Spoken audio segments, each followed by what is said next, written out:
So, energy consumption 300 units కంటే ఎక్కువ ఉండకూడదు. సో, ఇటువంటి కొన్ని కామన్ గ్రీవెన్సెస్ ఉంటాయి. సో, ఈ గ్రీవెన్స్ అనేది ఎక్కడ రైజ్ చేయాలి? సో, గ్రీవెన్స్ ఐడెంటిఫికేషన్ ఎలా చేసుకోవాలి? అనేది ఎక్స్‌ప్లెయిన్ చేస్తాను. సో, గ్రీవెన్స్‌లో మెయిన్ పార్ట్ ఏంటంటే, గ్రీవెన్స్ ఐడెంటిఫై చేయడము, గ్రీవెన్స్‌ని ఎలా రైజ్ చేయడము. సో, ఈ 2 మెయిన్ ఇంపార్టెంట్ కాన్సెప్ట్స్. సో, ఈ 2 తెలుసుకుంటే, సో, ఏ స్కీమ్ అయినా గాని ఇంప్లిమెంటేషన్ చాలా ఈజీ అవుతుంది. సో, ఎందుకంటే అన్ని స్కీమ్స్‌కి మనము ఒకటే సేమ్ కామన్ యూజ్ చేస్తున్నాము గ్రీవెన్స్ కోసము.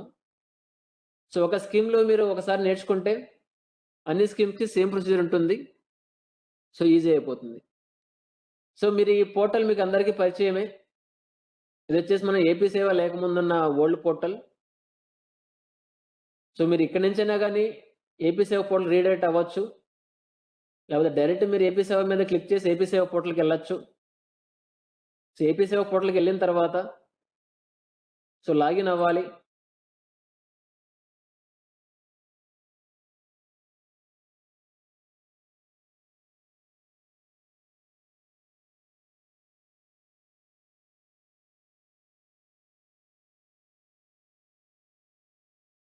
సో, మీరు లాగిన్ అయితే మీకు ఏపీ సేవ పోర్టల్ వస్తుంది హోమ్ పేజ్. సో, మీకు ఏపీ సేవ పోర్టల్ వస్తుంది ఇలా. సో, ఏపీ సేవ పోర్టల్‌లో మీకు అదర్ సర్వీసెస్ అని ఉంటుంది. సో, అదర్ సర్వీసెస్ మీద క్లిక్ చేస్తే సో, మనకు వచ్చేసి ఓల్డ్ పోర్టల్ రీడైరెక్ట్ అవుతుంది. మనకేదైతే ఇంతకుముందు పాత పోర్టల్ ఉందో సర్వీసెస్ పోర్టల్. ఆ సర్వీసెస్ పోర్టల్ రీడైరెక్ట్ అవుతుంది. సో, ఈ పోర్టల్‌లో వచ్చేసి హోమ్ పేజ్‌లో ఒక 2 or 3 types of different data ఉంటుంది. సో, ఒకటొచ్చేసి మీ సేవ సర్వీసెస్ లింక్స్ ఉంటాయి. లెఫ్ట్‌లో పైన మీ సేవ సర్వీస్ లింక్స్ ఉంటాయి. So, Mee Seva service links అంటే ఇవన్నీ వచ్చేసి మనకు జీఎస్‌డబ్ల్యూఎస్ రాకముందు మీ సేవ ఉంది చాలా రోజుల నుంచి. సో, మీ సేవలో కొన్ని సర్వీసెస్ డెవలప్ చేసుకున్నాము. సో, ఆ సర్వీస్ లింక్స్ అన్ని ఇక్కడ మీ సేవ సర్వీసెస్ లింక్స్‌లో ఉంటాయి. సో, మీ సేవ కాకుండా కొన్ని మనం జీఎస్‌డబ్ల్యూఎస్ వచ్చిన తర్వాత కొన్ని సర్వీసెస్ చేసుకున్నాము. ఏవైతే మీ సేవలో లేవో ఆ సర్వీసెస్ చేసుకున్నాము. ఆ సర్వీసెస్ అన్నీ ఇక్కడ మిగతా చోట్ల ఉంటాయి. ఇదొచ్చేసి హోమ్ పేజ్. అంటే ఓల్డ్ పోర్టల్ హోమ్ పేజ్. దీంట్లో వచ్చేసి మీకిక్కడ నవశకం బెనిఫిషియరీ మేనేజ్మెంట్ అని ఒక ట్యాబ్ ఉంది. సో, మీరు చూసినట్టయితే నవశకం బెనిఫిషియరీ మేనేజ్మెంట్ న్యూ అని ఒక ట్యాబ్ ఉంది. సో, ఈ ట్యాబ్ మీద క్లిక్ చేస్తే కొన్ని మళ్ళీ కనిపిస్తాయి డిఫరెంట్ ట్యాబ్స్. సో, వీటిలో వచ్చేసి check status and create grievance అని ఒకటుంటుంది. సో, చెక్ స్టేటస్ వచ్చేసి మనకున్న సచివాలయం ఫంక్షనరీస్‌లో చెక్ స్టేటస్ వచ్చేసి డిజిటల్ అసిస్టెంట్‌కి అలాగే వెల్ఫేర్‌కి. సో, వీళ్ళిద్దరికీ అవైలబిలిటీలో ఉంటుంది ఈ చెక్ స్టేటస్ అన్నది. సో, ఇది డిజిటల్ అసిస్టెంట్స్ గాని లేకపోతే వెల్ఫేర్ అసిస్టెంట్స్ గాని సో, ఎవరైనా గాని చూసుకోవచ్చు ఈ check status. But create grievance మటుకు ఓన్లీ డిజిటల్ అసిస్టెంట్ లాగిన్‌లోనే చేసుకోవాలి. So, digital assistants are ward education and data processing secretary. So, వీళ్ళిద్దరి లాగిన్‌లోనే ఉంటుంది క్రియేట్ గ్రీవెన్స్. సో, ఈ చెక్ స్టేటస్ మీద మీరు క్లిక్ చేశారనుకోండి. సో, మనకు ఆధార్ నంబర్, స్కీము, ఇయర్ అడుగుతాయి. సో, ఆధార్ నంబర్ ఎంటర్ చేసుకోవాలి. స్కీమ్ సెలెక్ట్ చేసుకోవడము, ఇయర్ సెలెక్ట్ చేసుకోవడము, గెట్ డీటెయిల్స్. సో, ఎంటర్ చేయంగానే ఒక ఆధార్ నంబర్ సంబంధించి వాళ్ళ హౌస్ హోల్డ్‌లో ఎంతమంది ఉన్నారు? ఎంతమంది మెంబర్స్ ఉన్నారు హౌస్ హోల్డ్‌లో? వాళ్ళ జెండర్ ఏంటి? Date of birth, mobile number, land ఎంతుంది? సో, మన 6 స్టెప్‌లో ఉన్న కామన్ పారామీటర్స్ ఏవైతే ఉన్నాయో, డ్రై ల్యాండ్ గాని, వెట్ ల్యాండ్ గాని, ప్రాపర్టీ గాని, సో, వెహికల్ గాని, గవర్నమెంట్ ఎంప్లాయీ, ఇన్‌కమ్ టాక్సు, దాని తర్వాత పవర్ కన్జంప్షన్, మన డిస్ట్రిక్ట్, మండలు, మన సెక్రటేరియట్.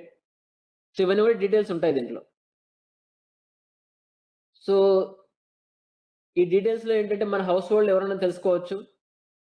సో, మిగతా స్కీమ్స్ అన్ని హౌస్ హోల్డ్ బేస్ ఉంటాయి కాబట్టి, ఇక్కడేమైనా అన్‌నోన్ పర్సన్స్ ఉన్నారని తెలుస్తుంది మనకి. తర్వాత ఈ రీసెంట్‌గా ఒకటి ఎనేబుల్ చేశాము ఇక్కడ schemes information received by the family members from 2019. So ఇది రీసెంట్‌గా కూడా ఎనేబుల్ చేశాము. సో 2019 తర్వాత ఈ హౌస్ హోల్డ్‌లో ఉన్న వాళ్ళకి ఏ స్కీమ్ బెనిఫిట్ వచ్చింది? ఎవరికొచ్చింది? ఏ ఇయర్ వచ్చింది? ఎంత అమౌంట్ వచ్చింది? సో డీటెయిల్స్ అన్నీ కనిపిస్తాయి. సో దాంతో పాటు కింద ఇంకా 2 ఉన్నాయి. ఒకటి అప్లికేషన్ స్టేటస్. సెకండ్ వచ్చేసి ఎలిజిబిలిటీ కాలిక్యులేటర్. సో అప్లికేషన్ స్టేటస్‌లో వచ్చేసి మనకి స్కీమ్ అప్లై చేసుంటే సో స్కీమ్ యొక్క అప్లికేషన్ స్టేటస్ చూపిస్తాము. తర్వాత రైట్ సైడ్ ఎలిజిబిలిటీ కాలిక్యులేటర్ ఉంది. సో ఎలిజిబిలిటీ కాలిక్యులేటర్ అంటే రఫ్ కాలిక్యులేషన్ కోసం ఇది. ఒక సిటిజన్ వచ్చి నేను ఈ స్కీమ్‌కి ఎలిజిబిలిటీ అవుతానా లేదా అని అడిగినప్పుడు మీరు ఇక్కడ చెక్ చేసుకొని ఈ పారామీటర్స్ బట్టి ఎలిజిబిలిటీయా కాదా అని చెక్ చేసుకోవచ్చు. సపోజ్ ఇది అమ్మఒడి స్కీమ్ సెలెక్ట్ చేశాను. అమ్మఒడిలో ఏమేం పారామీటర్స్ ఉండాలి అనేది ఇక్కడ కనిపిస్తుంది. సో పారామీటర్స్ బట్టి పక్కన అది సాటిస్ఫైడా, అన్‌సాటిస్ఫైడా కూడా చూపిస్తుంది. సో సపోజ్ వచ్చేసి దీనికి వచ్చేసి ఇన్‌కమ్ టాక్స్ పే చేయకూడదు. బట్ ఇక్కడ ఇన్‌కమ్ టాక్స్ పే చేస్తున్నారు కాబట్టి అన్‌సాటిస్ఫైడ్ అని చూపిస్తుంది. సో ఇట్లా ఈ పారామీటర్స్ చూపిస్తాయి. దీంతో పాటు మీరు ఇక్కడ హైపర్ లింక్స్ ఉన్నాయి. అంటే బ్లూ కలర్‌లో కనిపిస్తుంది డేటా.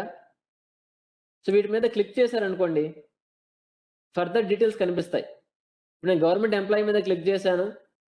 సో గవర్నమెంట్ ఎంప్లాయీ మీద క్లిక్ చేస్తే ఏ ఆధార్ నెంబర్ ఉన్న వాళ్ళ గవర్నమెంట్ ఎంప్లాయీ, సో వాళ్ళ సిఎఫ్ఎంఎస్ ఐడి ఇవి కనిపిస్తాయి అన్నమాట. అలాగే ల్యాండ్ మీద క్లిక్ చేశాను. సో ల్యాండ్ మీద క్లిక్ చేసినప్పుడు ఆ ల్యాండ్ ఏ ఆధార్‌కి ఉంది, ఏ డిస్ట్రిక్ట్, ఏ మండలం, ఏ విలేజ్, రెవెన్యూ విలేజ్, ఏ సర్వే నంబరు, ఎంత ఎక్స్టెంట్ ఉంది, క్లాసిఫికేషన్ ఇవన్నీ కనిపిస్తాయన్నమాట. సిమిలర్‌గా మీరు ఎనర్జీ మీద క్లిక్ చేశారనుకోండి. సో లాస్ట్ 1 ఇయర్‌లో ఈ హౌస్ హోల్డ్‌లో సంబంధించి అంటే వాళ్ళ పేరుతో ఎన్ని మీటర్స్ ఉన్నాయి, సో ఆ కనెక్షన్స్ డొమెస్టికా లేక అగ్రికల్చరా? జనరల్‌గా మనం డొమెస్టికే తీసుకున్నాం. ఇక్కడ అగ్రికల్చర్ ఏవి ఉండకూడదు. ఓన్లీ డొమెస్టికే చూపిస్తుంటాము. తర్వాత ఏ డిస్కాము, ఏ మంత్‌లో ఎన్ని యూనిట్స్ వచ్చాయి, సో ఇవన్నీ కనిపిస్తూ ఉంటాయి. సో ఎనర్జీకి సంబంధించి మనం వచ్చేసి లాస్ట్ 1 ఇయర్‌లో 6 మంత్స్ హైయెస్ట్‌గా యావరేజ్ తీసుకుంటాం. సో లాస్ట్ 1 ఇయర్‌లో 6 మంత్స్ హైయెస్ట్‌కి యావరేజ్ తీసుకుంటాం అన్నమాట ఎనర్జీ సంబంధించి. సో అక్కడ మనకు కనిపిస్తాయి. అదేవిధంగా ట్రాన్స్‌పోర్ట్‌లో గాని వెహికల్ గాని ఉంటే వెహికల్ నంబర్ కనిపిస్తుంది. అర్బన్ ప్రాపర్టీ గాని ఉంటే అర్బన్ ప్రాపర్టీ ఏ మున్సిపాలిటీలో ఉంది, దాని అసెస్మెంట్ నంబర్ ఎంత, ఎంత స్క్వేర్ ఫీట్ ఉంది, సో ఇవన్నీ కనిపిస్తాయన్నమాట. సో ఇవన్నీ కనిపించినప్పుడు మన సిటిజన్‌కి ఏమైనా గ్రీవెన్స్ ఉంటే, ఒకవేళ ల్యాండ్‌లో ఏదైనా గ్రీవెన్స్ ఉంటే, లేకపోతే ఏదైనా వెహికల్ ఏదైనా గ్రీవెన్స్ ఉంటే, సో దీన్ని బట్టి మన సిటిజన్‌ని కనుక్కోవచ్చు. అయ్యా నీకు ఇక్కడ 4 ఎకర్స్ చూపిస్తుంది ల్యాండు.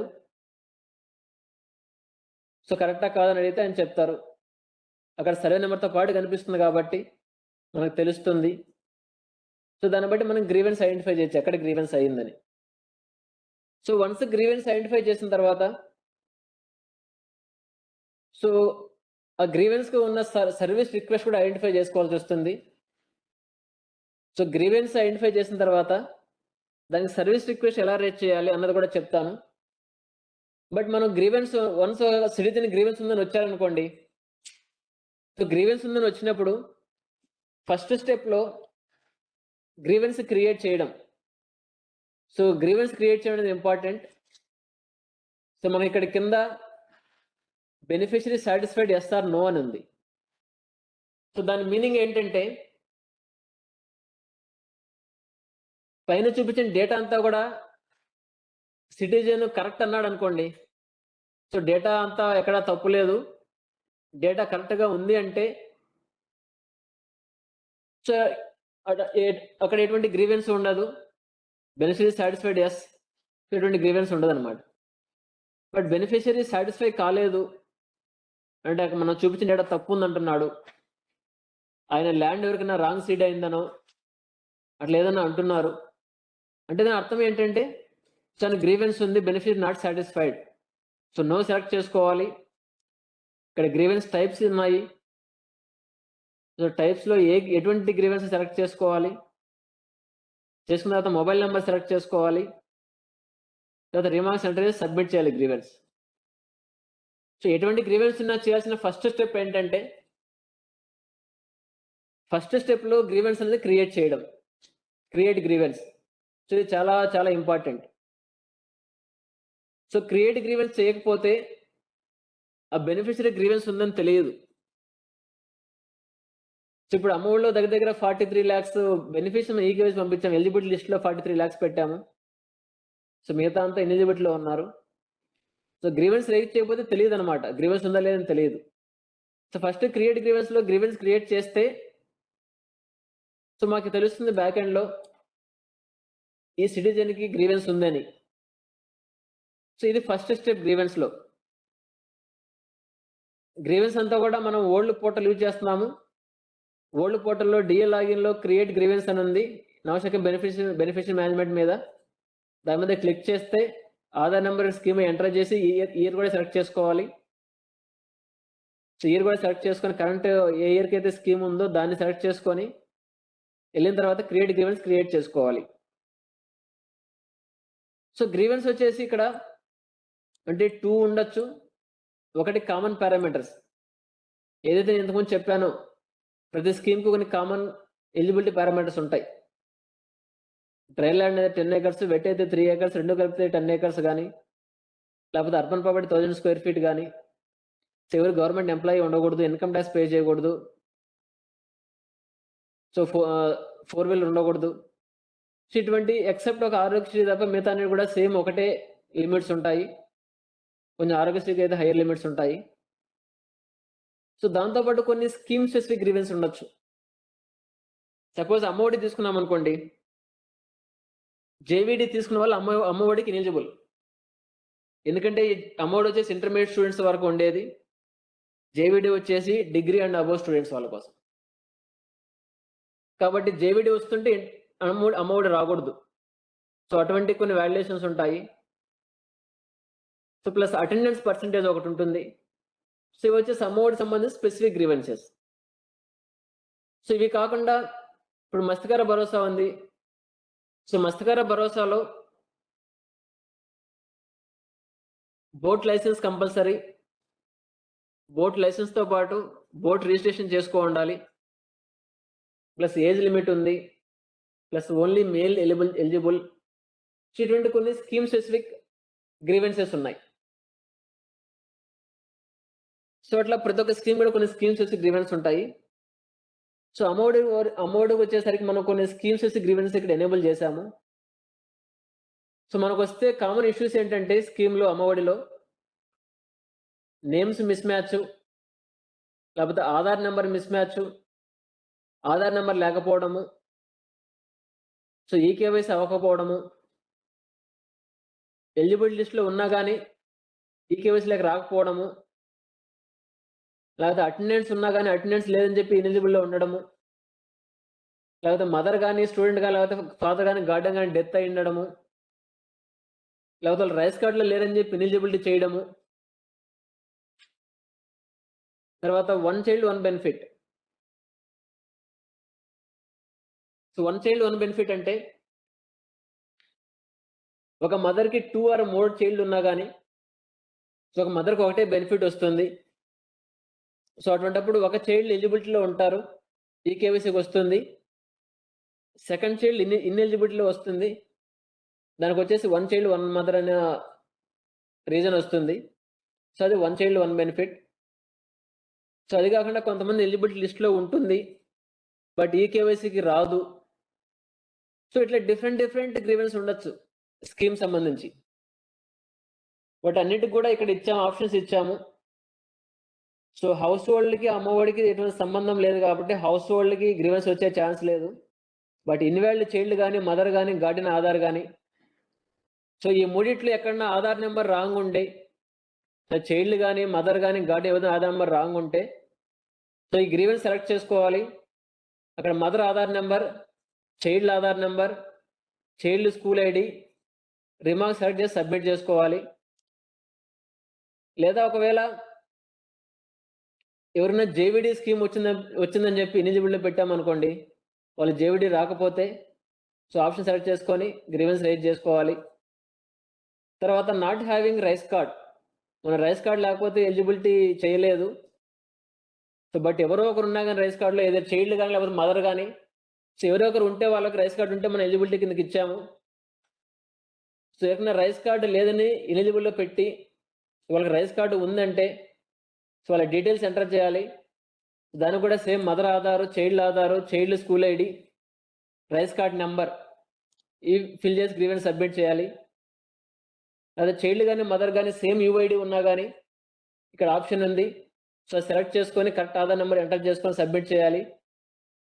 తర్వాత అటెండెన్స్ వచ్చేసరికి సో మనకొచ్చేసి స్కూల్ ఎడ్యుకేషన్ వాళ్ళు, తర్వాత ఇంటర్మీడియట్ ఎడ్యుకేషన్ వాళ్ళు కొంత డేటా ఇచ్చారు. సో వీళ్ళకి అటెండెన్స్ లేదని చెప్పి రిజెక్ట్ చేయడం జరిగింది. సో అటువంటి వాళ్ళకి ఇక్కడ rejected due to insufficient attendance అని ఉంది. సో దాంట్లోకి వెళ్ళి గ్రీవెన్స్ రైజ్ చేసుకోవాలి. తర్వాత ఒకవేళ చైల్డ్ ఎలిజిబిలిటీ ఉన్నారు బట్ ఏ లిస్ట్లోనూ లేరనుకోండి, సో వాళ్ళు స్కూల్కి వెళ్తున్నారు, చదువుతున్నారు, వాళ్ళు స్కూల్లో రిజిస్టర్ చేసుకున్నారు, బట్ మనకు లిస్టు 1లోకి రాలేదు, ఎలిజిబుల్ లిస్ట్లోకి రాలేదు, ఇన్ఎలిజిబుల్లోకి రాలేదు. సో అటువంటి కేసెస్ ఉంటే దీని కిందకి వెళ్ళి గ్రీవెన్స్ రైజ్ చేసుకోవాలి. ఒకవేళ మదర్ కానీ లేకపోతే గార్డియన్ కానీ, ఫాదర్ కానీ, చైల్డ్ కానీ ఎవరైనా డెత్ అయినారు, సో డెత్ అయినప్పుడు ఈ కేవైసీలోకి వాళ్ళ పేర్లు వచ్చాయి. ఒకవేళ మదర్ డెత్ అయ్యింది, మదర్ ఆధార్ వచ్చింది ఈ కేవైసీకి, అయితే ఫాదర్ డెత్ అయ్యారు, ఫాదర్ నేమ్ వచ్చింది ఈ కేవైసీలోకి. సో ఇటువంటి ఉన్నప్పుడు మనం ఇక్కడ ఆప్షన్ ఇచ్చాము. దాంట్లో ఎవరైతే గార్డియన్ ఉన్నారో ఆల్టర్నేటివ్, ఒకవేళ మదర్లో డెత్ అంటే ఫాదర్ ఆధార్ నెంబర్ ఇవ్వడము, లేకపోతే ఇద్దరు డెత్ అయింటే గార్డియన్ నెంబర్ ఇవ్వడము. సో వీళ్ళ ఆధార్ నెంబర్ ఇచ్చి సో గ్రీవెన్స్ రేజ్ చేయాల్సి వస్తుంది. సో ఇవి కాకుండా ఎవరైనా ఈకేవైసీ చేయకపోయినా కానీ, అంటే ఈకేవైసీ పడకపోయా కానీ, సో ఏదో ఫింగర్స్ అరిగిపోయి కొంతమంది బాగా అరిగిపోయి ఈకేవైసీ పడవు, సో అట్లా ఉన్న ఇష్యూ ఉన్నా కానీ అటువంటి వాళ్ళకి ఆప్షన్ ఇచ్చాము. దాంతోపాటు మదర్ కానీ గార్డియన్ కానీ నాట్ అవైలబుల్ అంటే కొన్ని చోట్ల ఎస్పెషల్లీ గల్ఫ్కి వెళ్తుంటారు చాలా చోట్ల, సో మదర్ ఫాదర్ ఇక్కడ ఉండకపోవచ్చు, వాళ్ళు ఎవరు వాళ్ళ నాన్నమ్మ దగ్గర అమ్మమ్మ దగ్గర ఉండొచ్చు. బట్ స్కూల్లో వీళ్ళు అడిగినప్పుడు మదర్ ఆధార్ నెంబర్ అడుగుతారు కాబట్టి మదర్ ఆధార్ నెంబర్ ఇచ్చిండొచ్చు. సో వాళ్ళు గల్ఫ్లో ఎక్కడో ఉంటే వాళ్ళ పేరు వచ్చిండొచ్చు. సో వాళ్ళు ఈ కేవైసీ అందుబాటులో ఉండలేరు కాబట్టి సో నాట్ అవైలబుల్ ఉన్న దగ్గర ఈ టైప్ ఆఫ్ గ్రీవెన్సెస్కి ఇక్కడ రైజ్ చేసుకోవాలి. సో దీంట్లో గార్డియన్ ఆధార్ నెంబర్ ఎంటర్ చేస్తే సో గార్డియన్కి ఈ కేవైసీకి ఇస్తాము. తర్వాత 1 చైల్డ్ 1 బెనిఫిట్, ఇంతకుముందు చెప్పినట్టు మీకు ఒక మదర్కి వచ్చేసి ఒక బెనిఫిటే వస్తుంది. సో 2 or more చైల్డ్ ఒక బెనిఫిటే వస్తుంది.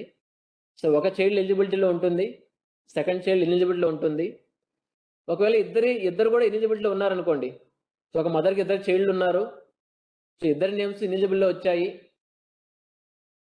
సో 1 చైల్డ్ 1 బెనిఫిట్ అని వచ్చి, లేకపోతే ఒక చైల్డ్కి వచ్చేసి ల్యాక్ ఆఫ్ అటెండెన్స్ ఇన్ఎలిజిబుల్ కింద పెట్టాము, ఒకరికి వచ్చేసి 1 చైల్డ్ 1 బెనిఫిట్ అని పెట్టాము. ఇట్లా ఒక మదర్కి 2 or more చిల్డ్రన్ ఉండి సో ఇద్దరిలో ఒకరికి కూడా ఈ కేవైసీ రాకపోతే 1 చైల్డ్ 1 బెనిఫిట్ కింద సెలెక్ట్ చేసుకొని ఆ child Aadhaar number, so child Aadhaar number తర్వాత మదర్ ఆధార్ నెంబర్ ఎంటర్ చేసుకొని గ్రీవెన్స్ రైజ్ చేసుకోవాలి. తర్వాత వచ్చేసి eligible but not came for eKYC, అంటే ఎలిజిబిలిటీలో ఉన్నారు బట్ ఈకేవైసీకి రాలేదు అంటే ఈ ఆప్షన్ తీసుకొని సో ఇక్కడ ఆధార్ నెంబర్స్ ఎంటర్ చేసుకోవాలి. సో ఇవి స్కీమ్ సంబంధించిన గ్రీవెన్సెస్. సో ఈ అన్ని ఆప్షన్లు కూడా మనకు వచ్చేసి దగ్గరగా 4-5 డేస్ నుంచి ఆప్షన్స్ అవైలబిలిటీలో ఉన్నాయి. ఈ లాస్ట్లో ఉన్న option eligible but not came for eKYC, ఈ ఆప్షన్ వచ్చేసి రీసెంట్గా ఈరోజు మధ్యాహ్నం ఎనేబుల్ చేశాము. సో నిన్న మొన్న ట్రైనింగ్స్ పెట్టినప్పుడు కొంతమంది రేజ్ చేశారు ఇటువంటి ఇష్యూ ఉందని, సో ఈ ఆప్షన్ ఈరోజు ఎనేబుల్ చేశాము. సో ఇవి కాకుండా ఇంకా వేరే టైప్ ఏదైనా గ్రీవెన్స్ ఉన్నాయనిపిస్తాయి మీకు, సో ఆల్మోస్ట్ 99% గ్రీవెన్స్ అని ఇక్కడే కవర్ అవుతాయి మీకు. సో, ఇవి కాకుండా ఇంకేదైనా గ్రీవెన్స్ ఉన్నాయనిపిస్తే, సో, ఆ గ్రీవెన్సెస్ ఏదైనా ఒకటి పంపిస్తే, ఆ గ్రీవెన్స్ టైప్ కూడా ఎనేబుల్ చేస్తాము. సో, దీంతో పాటు కొన్ని కామన్ గ్రీవెన్స్ ఉన్నాయి. అవి చెప్తాను. సో, ఇంతవరకు స్కీమ్స్ చేసి గ్రీవెన్స్ చెప్పాను. వీటిలో చాలామంది చాలా డౌట్స్ అడగడం ఏంటంటే, ఫాదరు, మదరు డైవర్స్ తీసుకున్నారు. చైల్డొచ్చేసి ఫాదర్ దగ్గర ఉంటున్నారు. మదర్ నేమ్ వచ్చింది. మదర్ ఆధార్ నంబర్ వచ్చింది. లేకపోతే చైల్డొచ్చేసి నానమ్మ దగ్గర ఉంటున్నారు. సో, ఫాదర్ సెకండ్ మ్యారేజ్ చేసుకోవడం, లేకపోతే మదర్ సెకండ్ మ్యారేజ్ చేసుకోవడము. సో, వాళ్ళ పేర్లు రావడము. సో, ఇట్లా డిఫరెంట్ కొన్ని ఇష్యూస్ వస్తూ ఉంటాయి. ఉండొచ్చు. సినారియోస్ ఉండొచ్చు. సో, ఇటువంటి వాటన్నిటికి కూడా మనం ఇక్కడ ఇన్వాలిడ్ చైల్డ్ గాని, మదర్‌గా ఆధార్ గాని ఇచ్చున్నాము. సో, దాంట్లోనే రైజ్ చేసుకోండి. ఒకవేళ డెత్ కేసెస్ ఉంటే డెత్‌లో రైజ్ చేసుకోండి. ఇక్కడ ఎక్కడో చోట కంపల్సరీగా గ్రీవెన్స్ అనేది క్యాప్చర్ చేసుకోవాలి. సో, ఇక్కడ ఎక్కడో చోట గ్రీవెన్స్ అనేది ఖచ్చితంగా క్యాప్చర్ చేసుకోవడము. తర్వాతొచ్చేసి కొంతమందికి ఈకేవైసీలో అటు ఇటు అంటే మదర్ దగ్గర స్టూడెంట్ ఈకేవైసీ ఉంటుంది. అటువంటి ఇష్యూస్ వచ్చినప్పుడు కూడా ఇక్కడ రైజ్ చేసుకుంటే, ఇవన్నీ కూడా మళ్ళీ ఒక 2 ఆర్ 3 డేస్‌లో లేకపోతే బై ఈ వీకెండ్‌కి గాని, దీంట్లో వచ్చిన గ్రీవెన్స్ అని కూడా మళ్ళీ ఈకేవైసీ పంపిస్తాం ఫ్రెష్‌గా. సో, వాటిని మళ్ళీ ఈకేవైసీ చేసుకోవచ్చు. సో, ఇవి స్కీమ్స్ స్పెసిఫిక్ గ్రీవెన్సెస్. సో, వీటన్నిటికి కూడా ఈ టైప్ ఆఫ్ స్కీమ్స్ స్పెసిఫిక్ అన్నిటికి కూడా ఒకటే ఒక స్టెప్ ఉంటుంది. సో, ఇక్కడ సెలెక్ట్ చేసుకోవడము, ఇక్కడ డీటెయిల్స్ సెలెక్ట్ చేసుకోవడము, సో, ఆధార్ నంబర్ ఎంటర్ చేయడము, సబ్మిట్ గ్రీవెన్స్ చేయడం. చేస్తే మన గ్రీవెన్స్ ఐడీ వస్తుంది. సో, అక్కడితో ఈ type of schemes specific grievance raise అయ్యే పార్ట్ కంప్లీట్ అయిపోతుంది. సో, స్కీమ్ స్పెసిఫిక్ అంతా కూడా ఓన్లీ ఒక స్టెప్ ఉంటుంది. లాగిన్ అవ్వడం, క్రియేట్ గ్రీవెన్స్ చేయడము. చేస్తే అక్కడికి ఆ 1 స్టెప్‌లో గ్రీవెన్స్ రైజ్ అనేది కంప్లీట్ అయిపోతుంది. బట్ వేరే వచ్చేసరికి అంటే 4 వీలర్ గాని, అర్బన్ ప్రాపర్టీ గాని, ల్యాండ్ గాని, ఇన్‌కమ్ టాక్స్ గాని, లేదా గవర్నమెంట్ ఎంప్లాయీ గాని, జీఎస్టీ గాని, వీటికి మళ్ళీ సెకండ్ స్టెప్ ఉంటుంది. క్రియేట్ గ్రీవెన్స్ చేసిన తర్వాత మళ్ళీ సెకండ్ స్టెప్ ఉంటుంది. సో, క్రియేట్ గ్రీవెన్స్ ఎందుకు ఇంపార్టెంట్ అంటే, ఇప్పుడు ఎలిజిబిలిటీ లిస్ట్ ఇచ్చాము. రీవెరిఫికేషన్ లిస్ట్ ఇచ్చాము. సో, మీరు ఎవరైనా ఒక సిటిజన్ గ్రీవెన్స్ ఉంది. వాళ్ళ ఎలిజిబిలిటీ బట్ వాళ్ళకి స్కీమ్ రావట్లేదని మీరు గ్రీవెన్స్ రైజ్ చేస్తే, సో, మళ్ళీ మేము ఫైనల్ వెరిఫికేషన్ చేసేటప్పుడు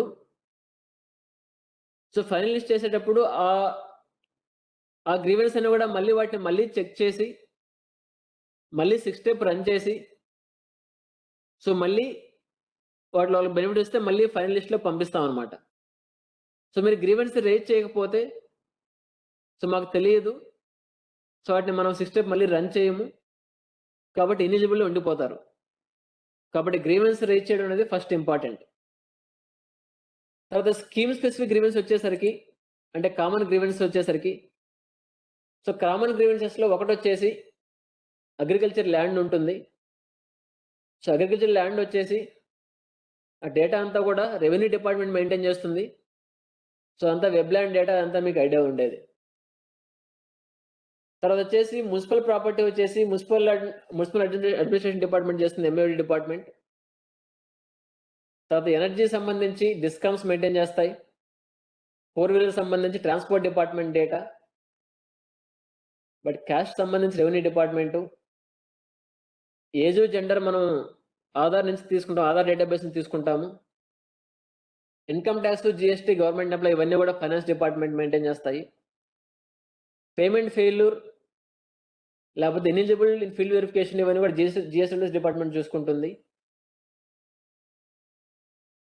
తర్వాత స్కీమ్ స్పెసిఫిక్ గ్రీవెన్స్ ఏమున్నా గాని మనమే చూసుకుంటాం. అంటే ఇది వచ్చేసి కొన్ని కామన్ గ్రీవెన్సెస్‌లో ఏ డిపార్ట్‌మెంట్ సంబంధించి డేటా చేంజ్ చేసినప్పుడే మనకు ఆ ఇష్యూ రిజాల్వ్ అవుతుంది. సో, సపోజ్ ల్యాండ్ ఉందనుకోండి. ల్యాండ్‌లో మనము వెబ్ ల్యాండ్ డేటా ఉంటుంది మనకి అగ్రికల్చర్ ల్యాండ్‌లో. సో ఇంతకుముందు చెప్పినట్టు ల్యాండ్‌లో గ్రీవెన్స్ ఉందంటే main either 2 or 3 type of issues వల్ల గ్రీవెన్స్ ఉండొచ్చు. సో ఒకటొచ్చేసి మన ల్యాండ్ వచ్చేసి వేరే మన ఆధార్ నంబర్ వచ్చేసి వేరే ఎవరైనా ల్యాండ్ సీడ్ అయ్యి ఉండొచ్చు. సో మన ఆధార్ నంబర్ ఎవరైనా వేరే ఎవరికైనా ల్యాండ్ సీడ్ అయ్యి ఉండొచ్చు. సో అందులో ల్యాండ్ ఎక్కువ చూపిస్తుండొచ్చు. లేకపోతే మన దగ్గర ల్యాండ్ ఉండేది ఇంతకుముందు. మనం దాన్ని సేల్ చేసాము. బట్ దాన్ని మ్యుటేషన్ చేసుకోలేదు. లేకపోతే మన సర్వే నంబర్‌లో మిగులు భూమి ఉంది. బట్ అది మన పేరుతో చూపిస్తుంది. సో అటువంటి చోట ల్యాండ్ ఎక్కువ చూపిస్తుండొచ్చు. సో జనరల్‌గా ఈ 2 ఆర్ 3 కేసెస్ ఉంటాయి. ఈ 2 ఆర్ 3 కేస్‌లో కూడా ఎక్కువ వచ్చే ఇష్యూ ఏంటంటే Aadhaar wrong seeding. So Aadhaar wrong seeding cases ఎక్కువ వస్తుంటాయి. సో ఆల్రెడీ ఇంతకుముందు చూపించినట్టు మీకు hyper లింక్‌లో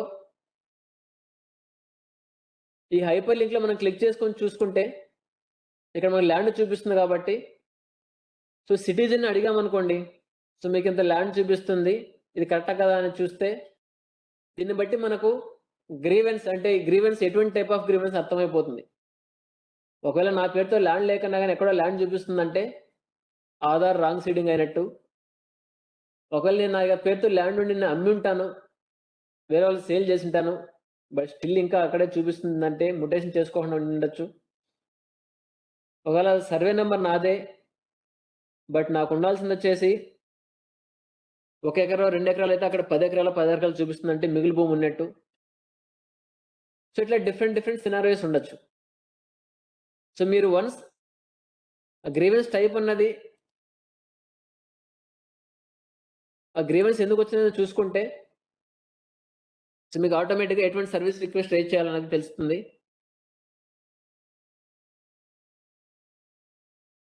so Aadhaar number seeding, deseeding వచ్చేసరికి laptop charger. Aadhaar number seeding, deseeding వచ్చేసరికి సర్వీస్‌లో కూడా మళ్ళీ 2 ఆర్ 3 టైప్ ఆఫ్ సర్వీసెస్ ఉంటాయి. కొన్నొచ్చేసి మీ సేవా సర్వీసెస్. మీ సేవా సర్వీసెస్ వచ్చేసి మనం మీ సేవా సెంటర్స్‌లో బయట మీ సేవా సెంటర్స్‌లోనే చేసుకోవచ్చు. లేకపోతే జీఎస్‌డబ్ల్యూఎస్‌లోనే చేసుకోవచ్చు.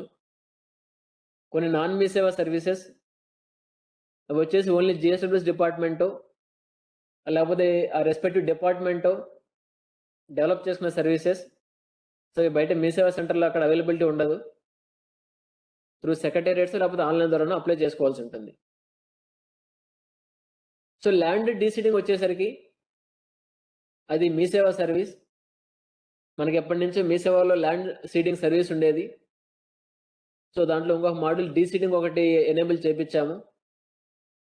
సో సర్వీస్ అప్లై చేసుకుంటే డిఏ గాని డబ్ల్యూడీఎస్ లాగిన్‌లో అప్లై చేసుకుంటే ఆ సర్వీస్ వచ్చేసి వెబ్‌ల్యాండ్‌లో వీఆర్ఓ లాగిన్‌కెళ్తుంది. సో వీఆర్ఓ లాగిన్ నుంచి తహసీల్దార్ లాగిన్‌కెళ్తుంది. సో తహసీల్దార్ లాగిన్‌లో అప్రూవ్ చేస్తే అప్పుడు వెబ్‌ల్యాండ్ డేటాబేస్ చేంజ్ అవుతుంది. సో ఫస్ట్ వచ్చేసి ఆ సర్వీస్ అంటే ఏ సర్వీస్ చేయాలో ఐడెంటిఫై చేసుకోవడము. ఆ సర్వీస్‌ని రేజ్ చేయడము. ఆ సర్వీసెస్ ఫ్లోస్ ఉంటాయి. ఆ డిపార్ట్‌మెంట్ లాగిన్స్‌కి వెళ్తాయి. సో అక్కడ డేటా అప్రూవ్ అవుతుంది. సర్వీస్ అప్రూవ్ అయితే అప్పుడు ఆ డేటాబేస్ చేంజ్ అవుతుంది Webland database. So Webland database change అయిన తర్వాత అది వెంటనే మళ్ళీ మనకు రిఫ్లెక్ట్ అవ్వదు. ఎందుకంటే మెయింటైన్ చేసే different departments. But scheme run చేసి సిస్టమ్ చేసేది మనము. ఈ డేటాబేస్ అంతా ఏం చేస్తామంటే మనం ఒక ఫ్రీక్వెన్సీ ప్రకారం తీసుకుంటాం. సో ప్రస్తుతం వచ్చేసి వెబ్‌ల్యాండ్ నుంచి ఒక 15 డేస్‌కి ఒకసారి డేటా తీసుకుంటున్నాము. సో దాన్నొచ్చేసి డైలీ సింక్ కోసం కూడా ట్రై చేస్తున్నాము. సో ఏపీఐ కూడా ఇచ్చారు డిపార్ట్‌మెంట్. మేబీ నెక్స్ట్ స్కీమ్ మనం కాపు నేస్తం గాని, వాహన మిత్ర గాని చేసినప్పటికి లైవ్ సింక్‌లోకి వచ్చేస్తుంది. సో అక్కడ అప్రూవ్ అయిన తర్వాత మనం నెక్స్ట్ ఎప్పుడైతే డేటా సింక్ చేసుకుంటామో అప్పుడు మన డేటాబేస్‌లో ఎఫెక్ట్ అవుతుంది. సో క్రియేట్ గ్రీవెన్స్ చేసిన తర్వాత సర్వీస్ రిక్వెస్ట్ రైజ్ చేసి డిపార్ట్‌మెంట్ డేటాబేస్‌లో చేంజ్ అయ్యి మన దగ్గర డేటా చేంజ్ అయ్యేసరికి సో మనం ఆ టైంకి కన్నా స్కీమ్ డిస్బర్స్‌మెంట్ జరిగిందనుకోండి. సో ఇటువంటి గ్రీవెన్సెస్ అన్నీ కూడా నెక్స్ట్ బైఎనల్ శాంక్షన్స్‌లో అమౌంట్ రావడం జరుగుతుంది. మనమైతే గ్రీవెన్సెస్ సాల్వ్ కాలేదో స్కీమ్ లాంచ్ ముందు, సో అవన్నీ కూడా నెక్స్ట్ బయానల్ శాంక్షన్స్‌లో తీసుకుంటాము. సో బయానల్ శాంక్షన్‌లో బెనిఫిట్ ఇస్తాము. ఒకవేళ మనం ఫైనల్ లిస్ట్ ఇచ్చే ముందే ఇష్యూ సాల్వ్ అయ్యి డేటాబేస్ అప్డేట్ అయిందనుకోండి, సో అది మన ఫైనల్ వెరిఫికేషన్ లిస్ట్‌లో కన్సిడర్ చేసి ఫైనల్ బెనిఫిట్ ఇస్తాము. సో ఇదొచ్చేసి అంటే ల్యాండ్‌లో డీసీడింగ్ ఉన్నది. సిమిలర్‌గా మ్యుటేషన్ సర్వీస్ ఉంది. సో ఇది కూడా మీ సేవ సర్వీస్. మనం ఎవరైనా ల్యాండ్ సేల్ చేసిన తర్వాత మ్యుటేషన్ చేయకపోతే ఈ సర్వీస్ అప్లై చేసుకోవాలి. అది కూడా వెబ్ ల్యాండ్‌లో తహసీల్దార్, వీఆర్ఓకి వెళ్తుంది. అక్కడ ఫార్మ్ 8 నోటీస్ ఇచ్చి వాళ్ళ ప్రొసీజర్ ప్రకారము సర్వీస్ ఏదో అప్రూవ్ ఆర్ రిజెక్ట్ చేస్తారు. చేసిన తర్వాత వెబ్ ల్యాండ్ డేటాబేస్ చేంజ్ అవుతుంది. తర్వాత 15 డేస్ తర్వాత మనకి ఇక్కడ అప్డేట్ అవుతుంది. అలాగే rectification of entries in records of rights. ఏదైనా మిగిలి భూమి అట్లుండి తర్వాత చేసిన క్లాసిఫికేషన్ తప్పు ఉంటే ఇటువంటి దీని కింద చేసుకోవచ్చు. వచ్చేసి ఉన్న 3 సర్వీసెస్. సో అగ్రికల్చర్ ల్యాండ్‌లో ఉన్న ఎక్కువ వచ్చిన గ్రీవెన్సెస్‌లో ఉన్న 3 సర్వీసెస్ అన్నమాట. తర్వాత అర్బన్ ప్రాపర్టీ వచ్చేసరికి, సో అర్బన్ ప్రాపర్టీలో కూడా సేమ్ ఇష్యూ ఉండొచ్చు. ఎయిదర్ ఆధార్ డీసీడ్ అయి ఉండొచ్చు, ఎయిదర్ ఆధార్ రాంగ్ సీడ్ అయి ఉండొచ్చు, లేకపోతే మనం వచ్చేసి మన పేరుతో అర్బన్ ప్రాపర్టీ ఉంటే మనం సేల్ చేసి ఉండొచ్చు. బట్ దాన్ని ట్రాన్స్ఫర్ ఉండకపోవచ్చు. బట్ ఇంకా మన ఆధార్ నెంబరే ఉండొచ్చు. లేకపోతే మన పేరుతో ల్యాండ్ ఉంది, అంటే అర్బన్ ప్రాపర్టీ ఉంది. సపోజ్ 500 స్క్వేర్ ఫీట్ ఉంటే ఒకవేళ అక్కడ ఎక్కువ చూపిస్తుంది. సో ఇటువంటి డిఫరెంట్ కేసెస్ ఉండొచ్చు. సో అర్బన్‌లో కూడా సేమ్ రిక్వెస్ట్‌లు ఉన్నాయి, ఎక్సెప్ట్ డీసీడింగ్. సో అర్బన్ ప్రాపర్టీలో డీసీడింగ్ రిక్వెస్ట్ ఇంకా లేదు. సో డీసీడింగ్ తప్ప మిగతా రిక్వెస్ట్ అన్నీ కూడా మనకి ఏపీ సేవా పోర్టల్‌లో ఉన్నాయి. ఏపీ సేవా పోర్టల్‌లో రీడైరెక్ట్ అయ్యి వాళ్ళకి ఈఆర్పీ పోర్టల్ ఉంది. సో ఈఆర్పీ పోర్టల్‌కి సర్వీస్ రిక్వెస్ట్‌లు వెళ్తాయి. సో అక్కడ ఎంఏవి డిపార్ట్మెంట్ వాళ్ళు అప్రూవ్ చేసిన తర్వాత, మున్సిపల్ కమిషనర్ అప్రూవ్ చేసిన తర్వాత వాళ్ళ డేటాబేస్ చేంజ్ అవుతుంది. సో ప్రస్తుతం వచ్చేసి ఎంఏవి డేటాబేస్ మనం మంత్లీ ఒకసారి తీసుకుంటున్నాము. సో ఎప్పుడైతే డేటాబేస్ మన దగ్గరికి వచ్చి అప్డేట్ అవుతుందో మళ్ళీ 6 స్టెప్స్ చేసినప్పుడు ఎలిజిబిలిటీకి వస్తుందన్నమాట. ఈ డీసీడింగ్ సర్వీస్ సంబంధించి, so MAV department urban property deseeding service సంబంధించి, so department already service develop చేస్తున్నారు. సో ప్రస్తుతం ఎంసీ లాగిన్‌లో, ఈఆర్పీలో లాగిన్‌లో ఉండేది డీసీడింగ్. అది కూడా ఒక 2-3 డేస్ నుంచి వాళ్ళు కొత్త సర్వీస్ డెవలప్ చేస్తున్నారు. ప్రస్తుతం ఆపేస్తున్నారు. సో ఈ వీక్‌లో కొత్త సర్వీస్ ఇస్తారు వాళ్ళు మనకి. సో ఆ సర్వీస్ మనం సచివాలయంలో ఇంటిగ్రేట్ చేసుకుంటాము. సో అప్పుడు వచ్చేసి ఆ సర్వీస్ వచ్చేసి మన దగ్గరే చేసుకోవచ్చు సచివాలయంలో మనం ఇంటిగ్రేట్ చేసుకున్న తర్వాత. బట్ అంతవరకు వచ్చేసి సో మున్సిపల్ కమిషన్ దగ్గరికి వెళ్ళి డీసీడ్ చేసుకోవాల్సి వస్తుంది అర్బన్ ప్రాపర్టీ సంబంధించి. సో ఆధార్ డీసీడ్ తప్ప మిగతా సర్వీస్‌లు అయితే అవైలబిలిటీలో ఉన్నాయి, అవి అప్లై చేసుకోవచ్చు. తర్వాత ఎనర్జీ డిపార్ట్మెంట్ సంబంధించి మనకి ఎక్కువ ఎర్రర్స్, ఆధార్ సీడింగ్ ఎర్రర్స్ ఎక్కువ డిస్కమ్స్‌లో ఉన్న ఎనర్జీ సంబంధించి ఉన్నాయి. సో మనకు వస్తున్న కంప్లైంట్స్ కూడా ఎక్కువ ఎనర్జీ డిపార్ట్మెంట్‌లో ఆధార్ రాంగ్ సీడింగ్ కంప్లైంట్స్ కనిపిస్తున్నాయి. సో దీంట్లో కూడా 3 or 4 టైప్స్ ఆఫ్ ఉండొచ్చు. ఒకటి వచ్చేసి ఆధార్ ఎక్కడ రాంగ్ సీడ్ అయి ఉండొచ్చు. సెకండ్ వచ్చేసి రాంగ్ బిల్లింగ్, ఎక్కువ బిల్లింగ్ అనేది చూపించుండొచ్చు, మన పేరుతో ఎక్కువ యూనిట్స్ చూపించుండొచ్చు. లేకపోతే థర్డ్ వచ్చేసి మన ప్రాపర్టీ ఎవరికైనా అమ్మాము బట్ మీటర్ మన పేరుతోనే ఉంది, ట్రాన్స్ఫర్ చేసుకోలేదు. లేకపోతే మన పేరుతో డొమెస్టిక్ కనెక్షన్ ఉంది, లేకపోతే అగ్రికల్చర్ కనెక్షన్ ఉంది, అది రాంగ్‌గా డొమెస్టిక్ కింద చూపిస్తా ఉండొచ్చు. సో కమర్షియల్ కనెక్షన్ ఉంటే డొమెస్టిక్ కింద చూపిస్తా ఉండొచ్చు. సో ఇటువంటి 3-4 ఇష్యూస్ ఉండొచ్చు ఎనర్జీ డిపార్ట్మెంట్‌లో. సో దీంట్లో ఎనర్జీ డిపార్ట్మెంట్ కూడా సర్వీసెస్ ఉన్నాయి. దీంట్లో ఒక ఆధార్ సీడింగ్ అండ్ డీసీడింగ్ మాత్రము, అది మీ సేవా సర్వీస్ కాదు. ఆధార్ సీడింగ్, డీసీడింగ్ అది నాన్ మీ సేవా సర్వీసు. అది జీఎస్డబ్ల్యూఎస్ డిపార్ట్మెంట్ వచ్చాక డెవలప్ చేసుకున్న సర్వీస్ అది.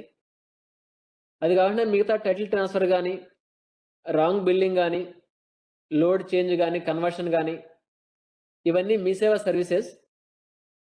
సో ఇవన్నీ కూడా ఏదైనా మీ సేవలో చేసుకోవచ్చు, లేకపోతే మన దగ్గరైనా చేసుకోవచ్చు. సో ఎలా చేయాలో ఒక ఎనర్జీ సంబంధించి ఎక్స్‌ప్లెయిన్ కూడా చేస్తాను. సో, ఎనర్జీ డిపార్ట్‌మెంట్ సర్వీసెస్ చేసినప్పుడు డీసీడింగ్ సర్వీస్ అయితే మన డీఏ గాని డబ్ల్యూడీఎస్ లాగిన్ నుంచి ఏఓ లాగిన్‌కెళ్తుంది. ఏవో అప్రూవ్ చేస్తే వాళ్ళ డేటాబేస్‌లో చేంజ్ అవుతుంది. ఆ డేటాబేస్‌లో చేంజ్ అయిన తర్వాత మనం ఎనర్జీ సంబంధించి ఎవ్రీ మంత్ మళ్ళీ ఫ్రెష్ డేటా తెచ్చుకుంటాం. ఎందుకంటే ఎవ్రీ మంత్ ఫ్రెష్ బిల్లింగ్ వస్తుంది కాబట్టి, ఇప్పుడు మే మంత్ కంప్లీట్ అయింది నిన్న. సో, మే మంత్ కంప్లీట్ అయింది కాబట్టి ఈ రోజు నుంచి బిల్లింగ్ అన్ని స్టార్ట్ చేస్తారు. సో, 15థ్ లోపల బిల్లింగ్స్ అయిపోతాయి. సో, మనం 15థ్ నుంచి 20 ఆ మధ్యలో మళ్ళీ డేటా తెచ్చుకుంటాం. సో, 15-20 మధ్యలో మళ్ళీ డేటా తెచ్చుకుంటాము. సో, అంటే మంత్లీ వన్స్ డేటా అప్‌డేట్ చేసుకుంటాం ఎనర్జీ డిపార్ట్‌మెంట్ సంబంధించి. సో, ఈ డీసీడింగ్ సర్వీస్ ఏదైనా అప్లై చేసినప్పుడు ఆ ఏవో అప్రూవ్ చేసిన తర్వాత మనం నెక్స్ట్ మంత్‌లో డేటా తెచ్చినప్పుడు అప్‌డేట్ అవుతుంది. సపోజ్ ఈరోజు మీరు అప్లై చేశారు డీసీడింగ్ కోసము. రేపు ఏవో అప్రూవ్ చేశారు. సో, వాళ్ళ దగ్గర డేటాబేస్ చేంజ్ అయింది. బట్ మనకు జూన్ మంత్ డేటాబేస్ ఎప్పుడొస్తుందంటే జూలై 20థ్ ఆ టైంలో వస్తుంది. సో, అప్పుడు మన దగ్గర అప్‌డేట్ అవుతుంది. సో, అది ఎనర్జీ డిపార్ట్‌మెంట్ సంబంధించి. So, transport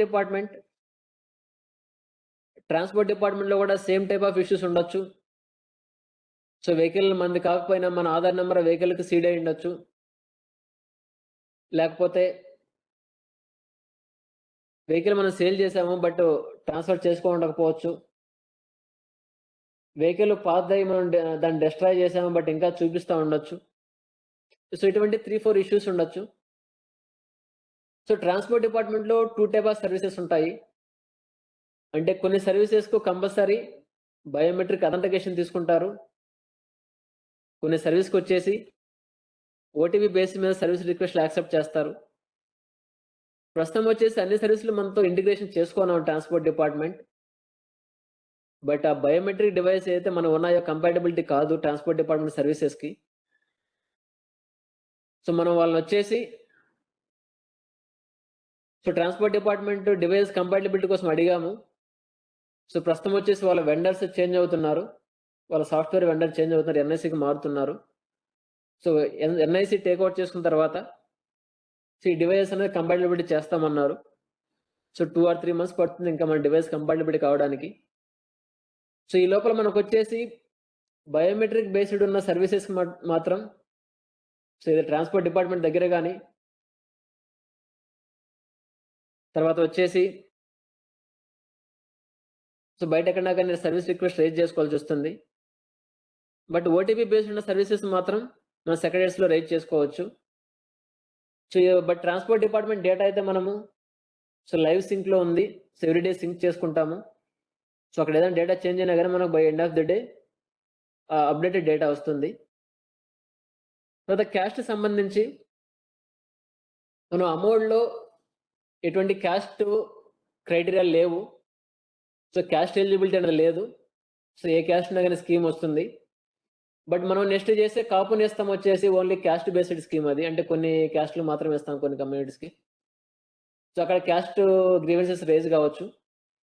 so, caste based issues వచ్చినప్పుడు, గ్రీవెన్స్ వచ్చినప్పుడు మనం ఫ్రెష్‌గా క్యాస్ట్ సర్టిఫికేట్ అప్లై చేసుకోవడము.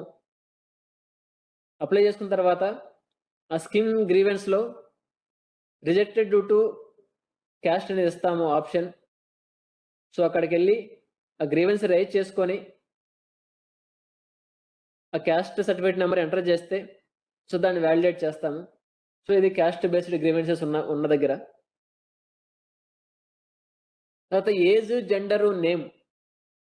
సో, ఈ 3 సంబంధించి కొన్ని స్కీమ్స్‌లో ఏజ్ క్రైటీరియా ఉంటుంది. చాలా స్కీమ్స్‌లో జెండర్ క్రైటీరియా ఉంది. నేమ్ వచ్చేసి మనకు కరెక్ట్‌గా ఉండాలి. సో, ఇటువంటి 3 గ్రీవెన్స్‌లు వచ్చినప్పుడు మనకు అమౌంట్‌లో అయితే ఎటువంటి గ్రీవెన్స్ ఉండవు. ఎందుకంటే అమౌంట్‌లో మనం ఏజ్ లిమిట్ లేదు. బట్ జెండర్ వచ్చేసి ఫీమేల్ ఉండాలి. సో, బట్ ఎక్కడైతే మదర్ లేదో అక్కడ ఫాదర్‌ని అలౌ చేస్తున్నాము. లేకపోతే గార్డియన్ అలౌ చేస్తున్నాము. సో, జెంట్స్ అయినా గాని అలౌ చేస్తున్నాము. బట్ ఈ 3 కేసెస్‌లో ఉన్న ఇష్యూస్ వచ్చినప్పుడు సో ఫస్ట్ వచ్చేసి మనం గ్రీవెన్స్ క్రియేట్ చేసుకోవాలి. చేసుకున్న తర్వాత ఆధార్ సెంటర్కి వెళ్ళాలి. ఆధార్ సెంటర్కి వెళ్ళిన తర్వాత మనం వచ్చేసి ఏజ్ కానీ, జెండర్ కానీ, లేకపోతే నేమ్ కానీ ఏదైనా కరెక్షన్ ఉంటే అక్కడ కరెక్షన్ చేసుకోవడం. సో ఆ డేటాబేస్ అప్డేట్ అవుతుంది. ఒక 3 or 4 డేస్లో డేటాబేస్ అప్డేట్ అవుతుంది. సో ఆధార్లో డేటాబేస్ అప్డేట్ అయిన తర్వాత సో మళ్ళీ మనం సెక్రటేరియట్కి కానీ, వాలంటీర్ దగ్గర కానీ వచ్చి మళ్ళీ ఈకేవైసీ చేసుకోవాలి. సో మళ్ళీ ఈకేవైసీ చేసుకుంటేనే మన దగ్గర డేటాబేస్ చేంజ్ అవుతుంది. సో అట్లా లేకుండా ఆధార్ సెంటర్లో డేటాబేస్ చేంజ్ చేసుకున్నారు, బట్ మన దగ్గర ఈకేవైసీ చేసుకోలేదంటే మన దగ్గర డేటాబేస్ అప్డేట్ కాదు. సో ఏజ్, జెండరు, నేమ్ ఈ 3 వచ్చేసరికి 3 స్టెప్స్ ఉంటాయి. ఒకటి వచ్చేసి మన దగ్గర క్రియేట్ గ్రీవెన్స్ చేసుకోవడము. సెకండ్ వచ్చేసి ఆధార్ సెంటర్కి వెళ్ళి డేటా కరెక్షన్స్ చేసుకోవడము. అక్కడ అప్రూవ్ అయిన తర్వాత థర్డ్ వచ్చేసి మన దగ్గర మళ్ళీ ఈకేవైసీ చేసుకోవడం.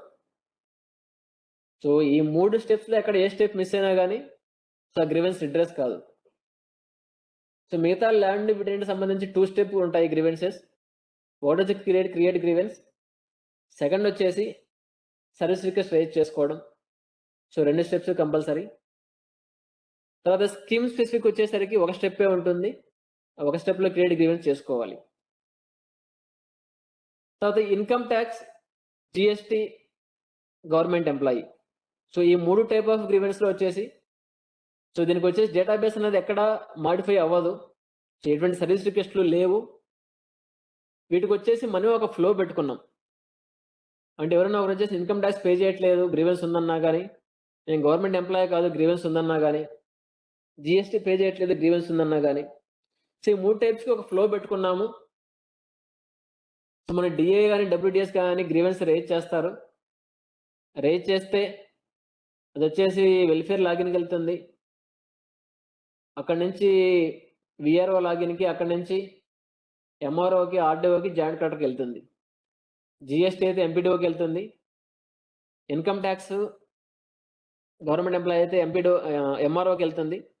సో అక్కడి నుంచి జాయింట్ కలెక్టర్కి వెళ్తుంది. అక్కడ అప్రూవ్ చేస్తే సో అది మనం డేటా బ్యాక్ ఎండ్ నుంచి తీసుకొని బ్యాక్ ఎండ్లో మనం చేంజ్ చేస్తాం. సో ఇది ఈ 3 సంబంధించి వీటికి ఒక ఫ్లో ఉంది. మన పోర్టల్లోనే ఫ్లో ఉంది. సో ఇది మీ సేవా సర్వీస్ కాదు. సో మన పోర్టల్లోనే ఫ్లో ఉంది. మన పోర్టల్ అప్లై చేసుకోవాలి. మన పోర్టల్ అన్ని స్టెప్స్ క్లియర్ చేస్తే సో అది అప్రూవ్ అయితే మన దగ్గర డేటాబేస్ చేంజ్ అవుతుంది.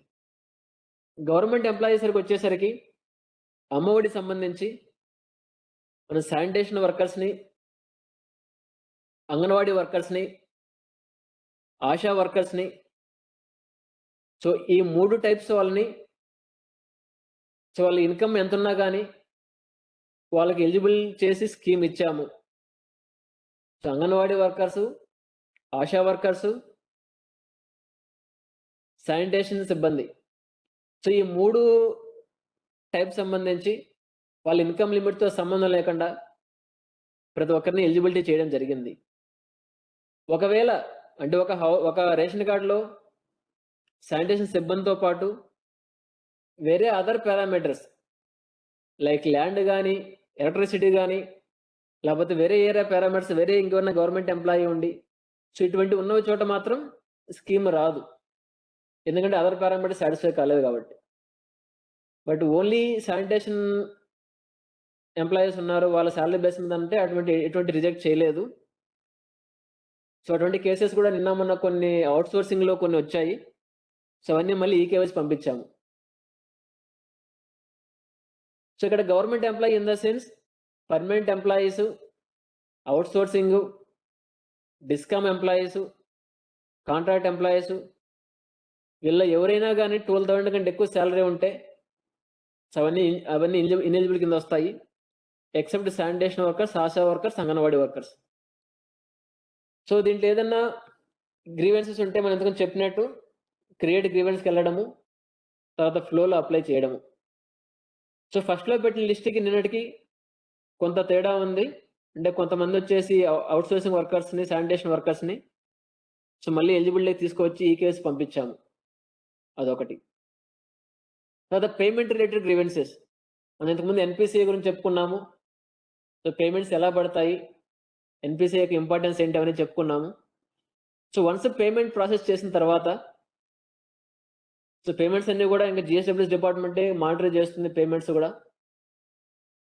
సో మనమే పేమెంట్స్ పంపిస్తాం బ్యాంక్స్‌కి. సో తర్వాత మనమే రెస్పాన్స్ ఫైల్ తెచ్చుకుంటాము. సో మనమే దాన్ని అక్నాలెడ్జ్‌మెంట్ తీసుకుంటాము. సో మనమే దాన్ని స్టేటస్‌లో చూపిస్తాము. సో మనమే దాన్ని గ్రీవెన్స్ తీసుకుంటాం. సో వన్స్ పేమెంట్ అయిన తర్వాత so payment related grievances tab ఒకటి యాక్టివేట్ అవుతుంది. దాంట్లో ఎవరైనా ఫైనల్ లిస్ట్‌లో ఉండి పేమెంట్ రాకుండా ఉంటే సో గ్రీవెన్స్ రైజ్ చేయొచ్చు. సో ఇది కాకుండా ఎలిజిబుల్ ఇన్ ఫీల్డ్ వెరిఫికేషన్ ఒకటుంది. కొన్ని స్కీమ్స్‌కి ఫీల్డ్ వెరిఫికేషన్ చేయాల్సి ఉంటుంది. సో అది సెక్రటేరియట్ స్టాఫ్ చేయొచ్చు. కొన్ని స్కీమ్స్‌లో మండల ఆఫీసర్ చేయొచ్చు. లేకపోతే ఇంకెవరైనా చేయొచ్చు. సో వాళ్ళు ఈ వెరిఫికేషన్ చేసినప్పుడు ఒకవేళ షాప్ ఉండాలని కంపల్సరీ ఉంటే షాప్ లేదనుకోండి. సో అటువంటి టైప్‌లో వాళ్ళు ఎలిజిబుల్ చేస్తారు. సో దాని మీద ఏదైనా గ్రీవెన్స్ ఉంటే సో గ్రీవెన్స్ కింద రైజ్ చేసుకోవచ్చు. బట్ అమ్మఒళ్ళ కేసు ఇంకా రాలేదు కాబట్టి మనం గ్రీవెన్స్ ఎనేబుల్ చేయలేదు. సో ఇవి ఉన్న గ్రీవెన్సెస్ అంటే స్కీమ్స్ ఎస్‌కి కాకుండా ఉన్న కామన్ గ్రీవెన్సెస్. సో ఈ కామన్ గ్రీవెన్సెస్ అందరికీ మోర్ ఆర్ లెస్ సేమ్ ఉంటాయి. సో ఒక స్కీమ్‌కి గాన మీరు పూర్తిగా అవగాహన తెచ్చుకుంటే ఒకసారి ఈ యూజర్ మాన్యువల్ చదివారనుకోండి. సో మీకు ఆల్‌మోస్ట్ 90% డౌట్స్ క్లియర్ అవుతాయి. సో ఇంకా ఏదైనా డౌట్స్ ఉంటే మీకు చాలామంది యాక్టివ్ ఎంఓటీస్ ఉన్నారు. సో వాళ్ళకి రైజ్ చేయడం గానీ, లేకపోతే మీకు డీసీ, ఏడీసీ గానీ ఏపీ ఆన్‌లైన్ ఉన్నారు. సో వాళ్ళకి రైజ్ చేయడం గానీ, సో వాళ్ళ సొల్యూషన్ తెలిస్తే వాళ్ళు మీకు సొల్యూషన్ చెప్తారు. లేకపోతే మాకు రైజ్ చేస్తే మేము దాన్ని సొల్యూషన్ చెప్తాం. సో ఇవి ఉన్న గ్రీవెన్సెస్ బ్రీఫ్‌గా. ఎనర్జీ డిపార్ట్‌మెంట్ సంబంధించి ఒక గ్రీవెన్స్ నేను ఎక్స్‌ప్లెయిన్ చేస్తాను. ఎలా సర్వీస్ రిక్వెస్ట్ ఎలా చేయాలో ఎక్స్‌ప్లెయిన్ చేస్తాను. దాంతో పాటు ఈ యూజర్ మాన్యువల్‌లో గ్రీవెన్స్ టైప్ ఉంటే ఏం చేయాలి? ఏం యాక్షన్ తీసుకోవాలి ఇచ్చాము. దాంతో పాటు ఏ సర్వీస్ సంబంధించి అది మీ సేవనా? నాన్ మీ సేవనా? ఆ సర్వీస్ డిస్క్రిప్షన్ ఏంటి? ఏ డాక్యుమెంట్స్ అవసరమవుతాయి సర్వీస్‌కి? అన్నది ఇక్కడ ఇచ్చాము. సో ఇవి కూడా చూసుకోవచ్చు. తర్వాత ఏంటి ఎఫ్ఏక్యూస్ కూడా ఇచ్చాము. సో దగ్గర దగ్గర ఒక 40-50 ఎఫ్ఏక్యూస్ రెడీ చేశాము. సో బేస్డ్ ఆన్ ఎంఓటీస్ ఎక్స్‌ప్రెస్ చేసిన గ్రీవెన్స్ సంబంధించి. సో దగ్గర 40-50 ఎఫ్ఏక్యూస్ రెడీ చేశాము. సో ఎఫ్ఏక్యూస్ చదివితే కూడా మీకు సో ఆల్‌మోస్ట్ ఐడియా వచ్చేస్తుంది.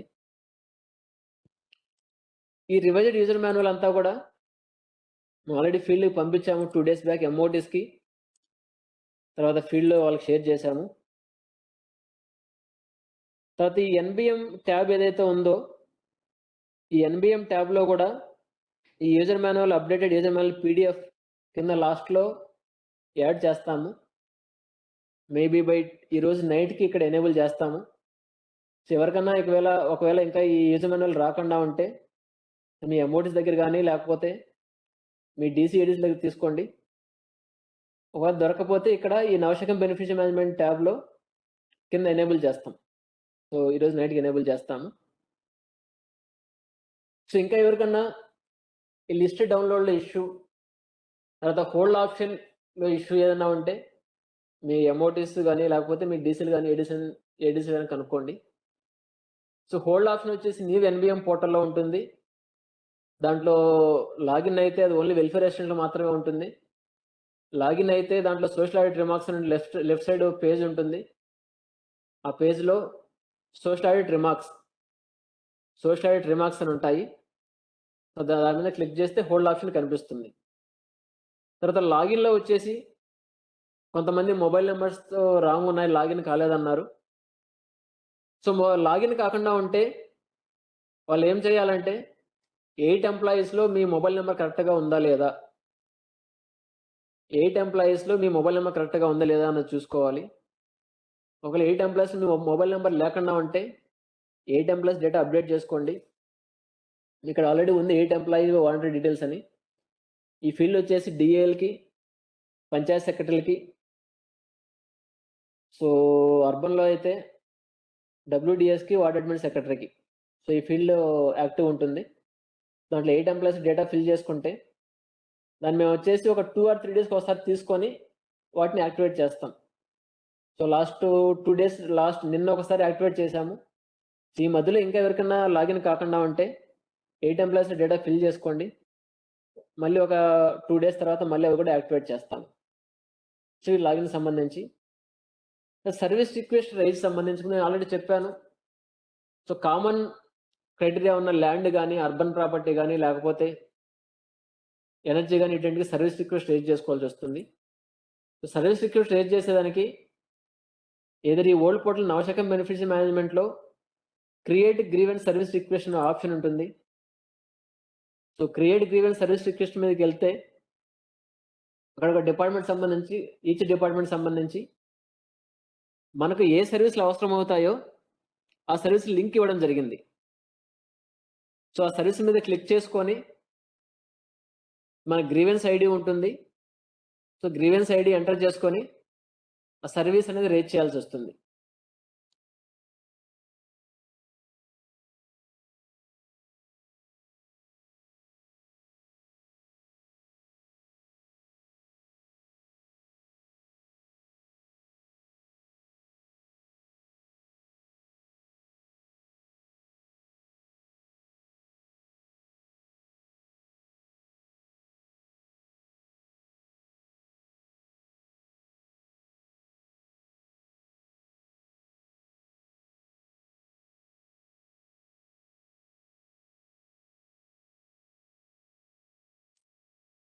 So create grievance service request option ఉంది.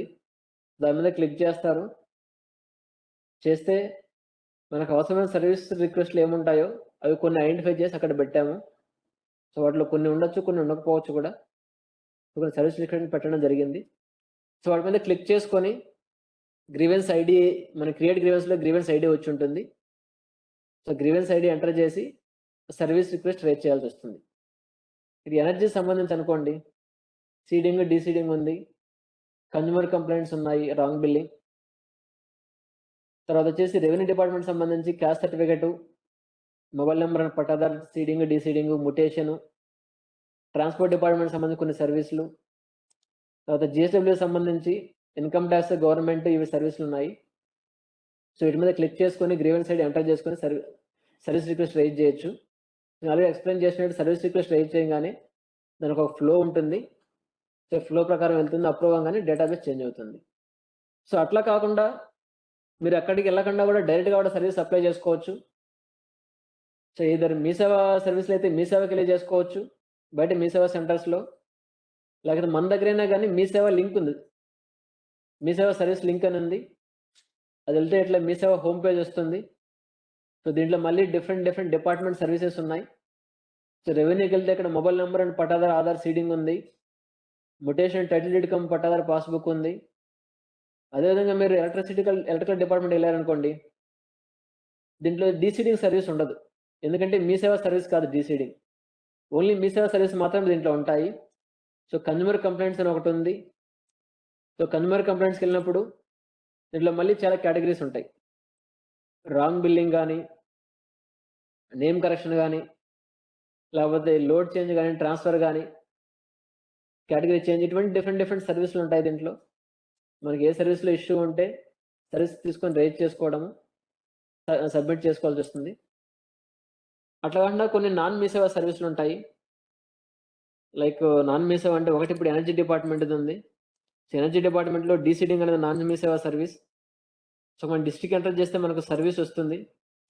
ఆ సర్వీస్ మీద క్లిక్ చేస్తే మనకు సీడింగ్ అయితే సీడింగు, డీసీడింగ్ అయితే డీసీడింగ్ సెలెక్ట్ చేసుకోవాల్సొస్తుంది.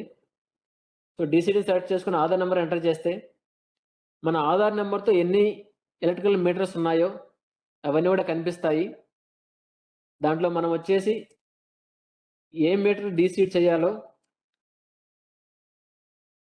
సో ఆ మీటర్ సెలెక్ట్ చేసుకొని ఒకవేళ ఆ మీటర్ యొక్క ఓనర్ తెలిసారనుకోండి మనకు.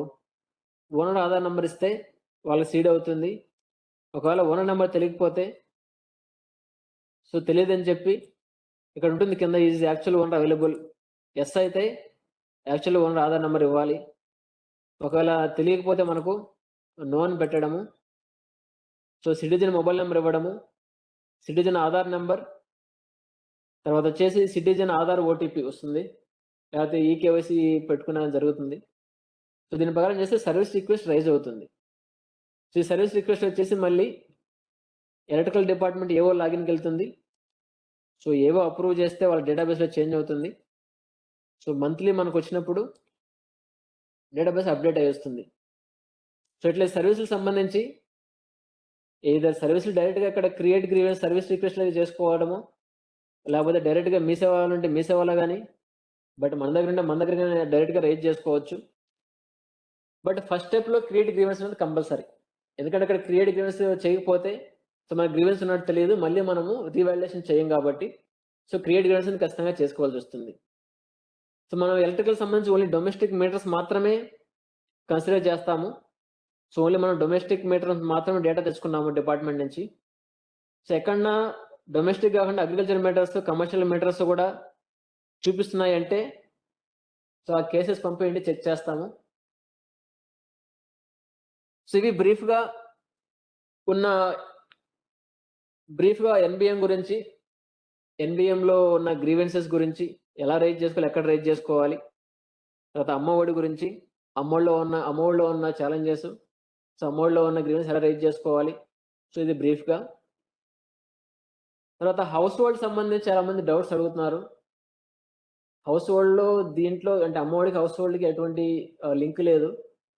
బట్ అదర్ స్కీమ్స్కి మటుకు హౌస్ హోల్డ్కి బేస్ ఉంటాయి. అదర్ స్కీమ్స్ అన్ని కూడా హౌస్ హోల్డ్లో ఒకవేళ రాంగ్ అంటే అన్నోన్ పర్సన్స్, సో హౌస్ హోల్డ్లో అన్నోన్ పర్సన్స్ ఉన్నారనుకోండి, ఎవరో తెలియని వాళ్ళు ఉన్నారనుకోండి, సో 20 పర్సన్స్ రిమూవ్ చేయాలంటే మాత్రం సో లెటర్ పంపిండి, ఏదో సిఇఓ ద్వారా కానీ, లేకపోతే మీకు డిస్ట్రిక్ట్ నోడల్ ఆఫీసర్ ఒకరిని ఇచ్చాము, ఇన్ఛార్జ్ ఆఫీసర్, వాళ్ళ ద్వారా కానీ, జాయింట్ కలెక్టర్ కానీ, కలెక్టర్ కానీ ఎవరైనా పంపిస్తే అటువంటివి తీసేస్తాము. అది లేకుండా హౌస్ హోల్డ్లో స్ప్లిట్ అయితే ఉండదు. ప్లస్ హౌస్ హోల్డ్ సంబంధించి మన మధ్య 2 సర్వీసులు యాడ్ చేసుకున్నాము. ఒకటి మెర్జింగ్ ఆఫ్ 2 హౌస్ హోల్డ్స్ ఒకటి యాడ్ చేసుకున్నాము.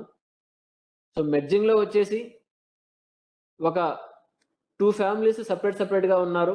సో ఒక ఫ్యామిలీగా మెర్జ్ కావాలంటే సపోజ్ ఒక ఫ్యామిలీలో ఒక హస్బెండ్, వైఫ్ ఉన్నారు, 2 పిల్లలు ఉన్నారు. సో హస్బెండ్ ఒక చైల్డ్ ఒక హౌస్ హోల్డ్లోను, మదర్ చైల్డ్ ఇంకో హౌస్ హోల్డ్లోను, ఇటువంటి డిఫరెంట్ కేసెస్ ఉన్నప్పుడు వాటిని మెర్జ్ చేసుకోవచ్చు. సో అది డిఏ కానీ లేకపోతే WEDS లాగిన్లో కానీ సర్వీస్ రిక్వెస్ట్ రైజ్ చేస్తే అది పంచాయత్ సెక్రటరీకి కానీ లేకపోతే వార్డ్ అడ్మిన్ సెక్రటరీకి వెళ్తుంది. సో వాళ్ళ బయోమెట్రిక్స్ అప్రూవ్ చేస్తే 2 హౌస్ హోల్డ్స్ మెర్జ్ అయిపోతాయి. అట్లా లేకుండా ఒక మ్యారీడ్ ఉమెన్ వచ్చేసి వాళ్ళ పేరెంట్స్ హౌస్ హోల్డ్లో ఉంది, వాళ్ళ పేరెంట్స్ హౌస్ హోల్డ్ నుంచి ఇన్లాస్ హౌస్ హోల్డ్ వెళ్ళాలనుకోండి. సో మైగ్రేషన్ అండ్ మ్యారేజ్ ఒక సర్వీస్ ఉంది, సర్వీస్ అప్లై చేసుకోవాలి. డిఏ నుంచి పిఎస్కి, పిఎస్ నుంచి ఎంపీడీఓకి వెళ్తుంది. అర్బన్లో అయితే WDS నుంచి వార్డ్ అడ్మిన్కి, వార్డ్ అడ్మిన్ నుంచి మున్సిపల్ కమిషనర్కి వెళ్తుంది. సో ఫైనల్గా అప్రూవ్ చేస్తే ఆ ఉమెన్ వచ్చేసి వాళ్ళ పేరెంట్స్ హౌస్ హోల్డ్ నుంచి వాళ్ళ పేరెంట్స్ నుంచి ఇన్లాస్ హౌస్ హోల్డ్కి వెళ్తుంది అనమాట. సో ఇవి ఈ మధ్య రీసెంట్గా వచ్చిన 2 సర్వీసెస్. సో వీటన్ని కూడా యూజర్ మాన్యువల్స్ పంపించున్నాము. సో యూజర్ మాన్యువల్స్ చదవండి, సో మీకు అక్కడ క్లియర్గా అర్థమవుతుంది.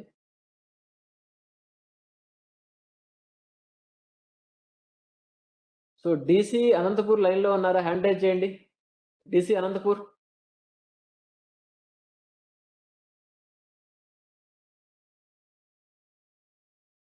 DC సత్యసాయి.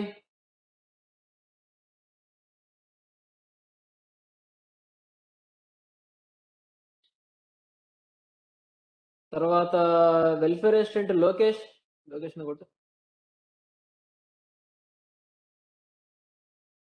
ఒకసారి పైన ఇద్దరిని అన్మ్యూట్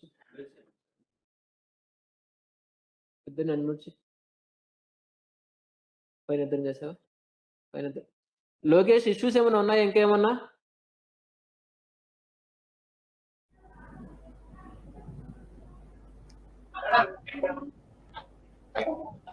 MOT లోకేష్.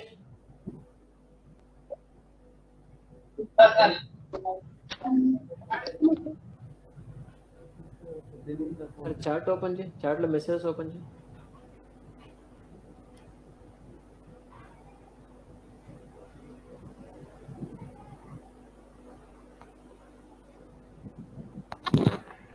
సో కొంతమంది దీంట్లో మెసేజ్ చాట్లో పెట్టున్నారు. ఫస్ట్ అది కిందకి వచ్చేసి లాస్ట్కి వచ్చేసి. సో మదర్ ఆధార్ రాంగ్‌గా ఉంది, ఎడిట్ చేయడానికి అవ్వట్లేదని. సో ఆల్రెడీ నేను ఎక్స్‌ప్లెయిన్ చేశాను. సో ఆధార్ నంబర్ కరెక్ట్‌గా 12 డిజిట్స్ ఉంటే అది ఎడిట్ కాదు. సో ఆధార్ నంబర్ ఎప్పుడు ఎడిట్ అవుతుందంటే only either Aadhaar number wrong ఉన్నప్పుడు, ఆధార్ నంబర్ బ్లాంక్ ఉన్నప్పుడు, రాంగ్ అంటే ఓన్లీ 11 డిజిట్స్ ఉన్నప్పుడు, లేకపోతే ఆధార్ నంబర్ బ్లాంక్ ఉన్నప్పుడు, child, mother Aadhaar number same ఉన్నప్పుడు. సో ఈ 2 ఆర్ 3 కేసెస్‌లో మాత్రమే ఆధార్ నంబర్ వచ్చేసి ఎడిట్ అవుతుంది. సో ఆధార్ నంబర్ కరెక్ట్‌గా ఉండి వేరే వాళ్ళ ఆధార్ నంబర్ ఉంటే ఎడిట్ కాదు. సో దానికి మీరు గ్రీవెన్స్ రైజ్ చేసుకోవాల్సిందే. సో గ్రీవెన్స్ రైజ్ చేస్తే అవన్నీ కూడా మళ్ళీ ఈకేవైసీ పంపిస్తాము.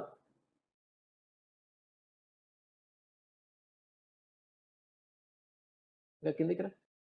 లాస్ట్‌లో కూర్చో. కిందకొచ్చేయి ఇంకా.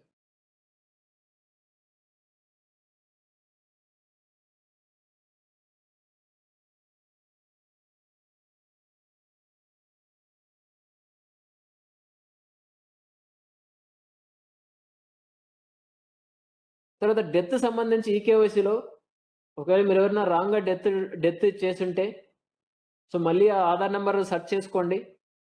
సో ఆధార్ నంబర్ సెర్చ్ చేసుకున్న తర్వాత మళ్ళీ దాన్ని లైవ్ ఆప్షన్ ఎంచుకొని, సో మళ్ళీ ఈకేవైసీ తీసుకోవచ్చు.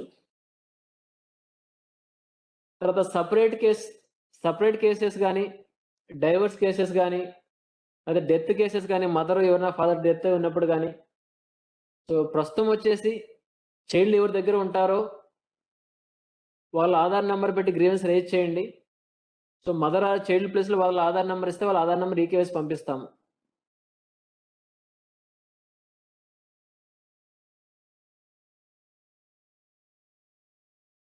తర్వాత బయోమెట్రిక్ నాట్ క్యాప్చర్డ్ అని పెడుతున్నారు కొంతమంది. అటువంటి వాటికి కూడా ఆల్రెడీ ఆప్షన్ ఇచ్చాము. బయోమెట్రిక్ నాట్ క్యాప్చర్డ్ దాంట్లో రైజ్ చేయడము.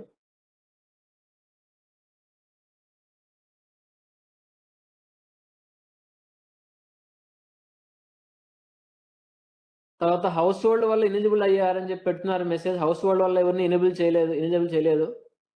రైస్ కార్డ్ బట్టి చేశాము. సో రైస్ కార్డ్‌లో ఏదన్నా ఈ పారామీటర్స్ సాటిస్ఫై కాకపోతే ఉన్న మెంబర్స్ ఎలిజిబుల్ అయ్యుంటారు. సో ఎలిజిబుల్ అయినప్పుడు అంటే ఫస్ట్ అసలు ఎందుకు ఎలిజిబుల్ అయ్యారో తెలుసుకోండి. సో మీకు ఆల్రెడీ నేను ఎక్స్‌ప్లెయిన్ చేశాను. ఎట్లా తెలుసుకోవాలి? ఏ పారామీటర్స్ మీద ఎలిజిబుల్ అయ్యారో తెలుసుకోండి. మీకు రీవెరిఫికేషన్ లిస్ట్‌లో కూడా ఇచ్చుంటారు. సో దానికి సంబంధించి గ్రీవెన్స్ రిక్వెస్ట్ రైజ్ చేయడం, సర్వీస్ రిక్వెస్ట్ రైజ్ చేయడం. సో చాలామంది అడుగుతుంటారు, సార్ చాలా ఇష్యూ ఉన్నాయి.